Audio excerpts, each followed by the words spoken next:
freedom! The time for revolution has come! I didn't really know what to expect from Persona 5 Tactica when starting it up for the first time.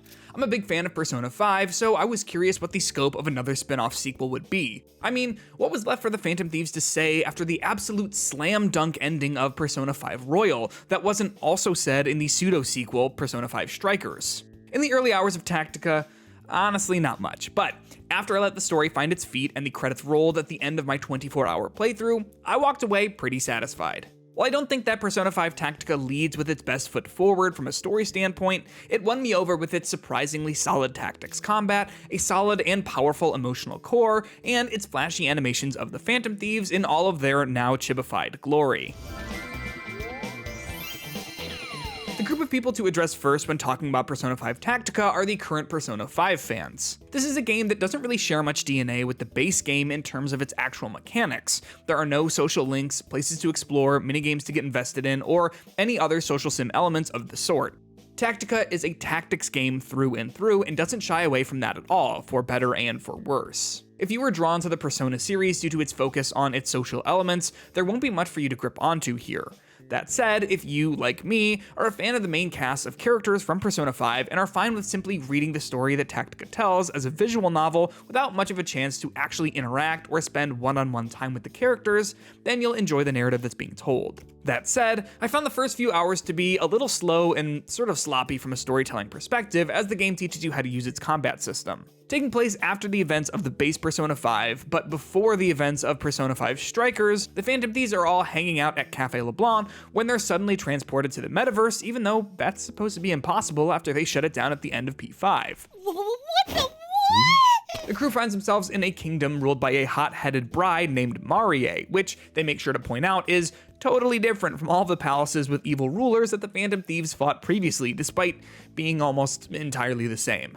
After a bit of fighting with Marie's goons, Joker and company team up with a rebel leader named Irina to free the kingdom from Marie's evil rule. Along the way, they pick up a politician who went missing in the real world named Toshiro. Once Toshiro joins the group, the story starts to pick up as you realize that you're stuck inside Toshiro's cognition. This, as the premise of Persona 5 Tactica's story, works really well, since it means that every new discovery about the world that the characters are stuck in doubles as a discovery about Toshiro and Irina, both of whom have quickly become favorites of mine in the Persona canon. While things do start out pretty slow, the eventual twists and turns of the narrative offer a lot of the base game's joy of hanging out with the Phantom Thieves, despite the complete lack of social mechanics in the game. Things ramp up pretty drastically towards the end, but by that point I was already firmly invested in all of the characters and their drama, and everything wraps up with a satisfying and surprisingly emotional narrative conclusion. Thank you. You made this possible. The original voice cast is back and doing outstanding work as always, bringing a lot of life to the colorful cast of the Phantom Thieves, and both Liana Albanese and McLeod Andrews give standout performances as Irina and Toshiro respectively. No need for the evil eye here. While I am a certified expert in Persona 5 lore and can talk about how P5T fits into the messy canon all day, I'm fairly new to tactics games. Over recent years, I've played my fair share of them, with Marvel's Midnight Suns being a personal highlight, but I'm far from a definitive voice to listen to when discussing how Persona 5 Tactica measures up to the standards of other recent games in the genre. That said, I really liked the tactical combat. In fact, I liked it a lot more than I thought I would. Persona 5 Tactica's combat is simple and mostly based around finding cover on the battlefield. Essentially, there are 3 statuses you can have at the end of each turn. Fully in cover, which means that any enemies attacking you from the direction you're taking cover from can't hit you. Partially in cover, which means they can hit you but you'll take reduced damage. And not in cover, which, if hit, means you'll take critical damage and the attacker will get an additional turn. All of these rules mostly apply to your enemies as well, which means that a lot of combat is devoted to knocking enemies out of cover so you can get a one more and then attack/reposition again. Once an enemy is knocked down, you can perform the Phantom Thieves' signature all-out attack by surrounding them to finish them off.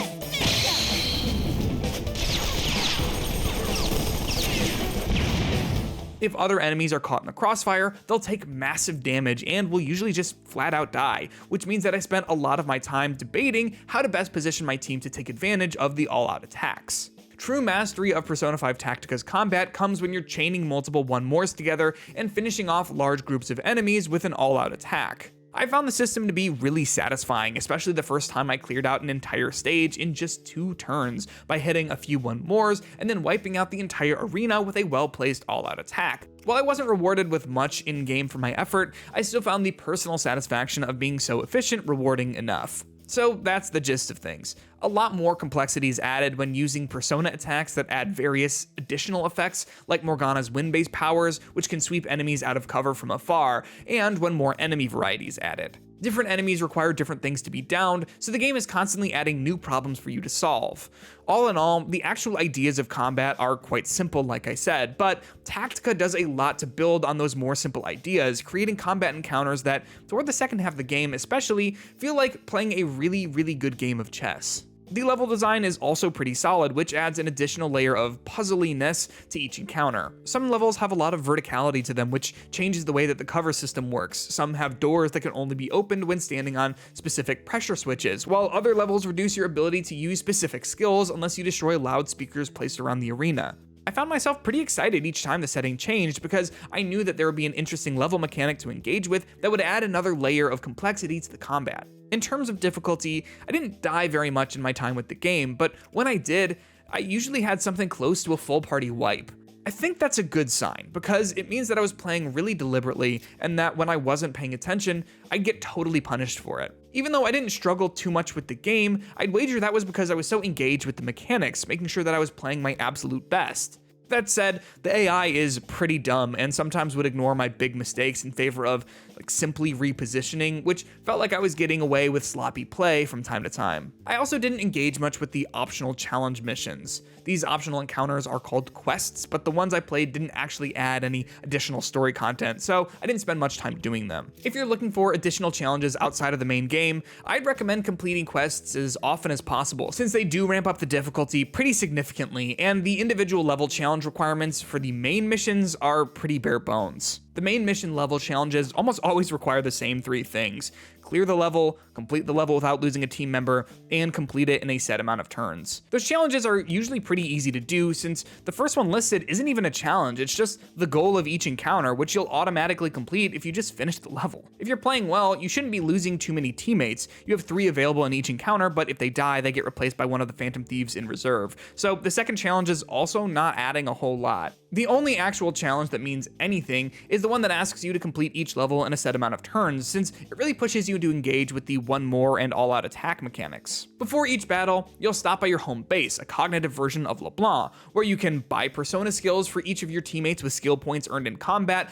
buy them new guns, and create new personas in the signature Velvet Room. In Persona 5 Tactica, you earn new personas at the end of each combat encounter and can fuse them together like normal to create more powerful summons. Unlike the other games in the Persona 5 series, the personas in your inventory can be assigned to all of the Phantom Thieves, not just Joker, but each character can only equip one at a time, Joker included. When assigned, each character adopts the skills and stats of that persona, which allows you to get pretty granular with what sort of strengths you want each character to have. For example, you can add several healing and ability buff skills to a character to put them into a designated support role, which works best for characters that already have a high base stat for MP. Unfortunately, I don't think the persona crafting and assignment systems work very well in this style of game. I could have spent all the time in the world perfectly crafting personas for each of my squad mates, but after just a few battles, they'd all be severely underleveled and worth replacing. After the first few hours with the game, I figured that I was better off relying on the skills that each character has from their skill trees and assigning my highest level personas at random to my squad.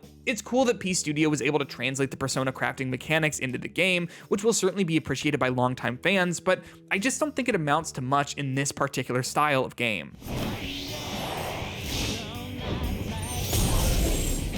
The soundtrack and visuals of Persona 5 Tactica are as good as ever, with a handful of new great vocal tracks by Lyn that really stood out to me. I wasn't sure how I'd feel about the chibi art style that the entire game adopts, but I came to really like it. It's got a Scott Pilgrim feel that I can really appreciate, and it makes each character easy to recognize from a distance while surveying the battlefield.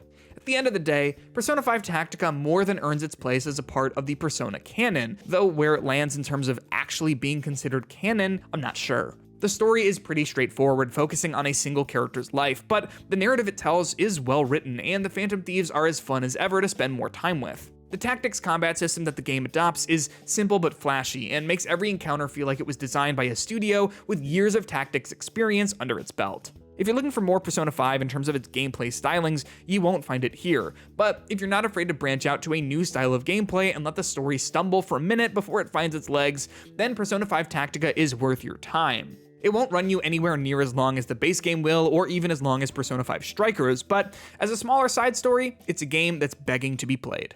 Bear witness. This banner shall drive our rebellion. What do you think? Is Persona 5 Tactica worthy of the Persona 5 name? Make sure to let me know in the comments down below, and while you're down there, remember to like this video, subscribe to DualShockers, and click the bell icon to be notified whenever we post more P5T content.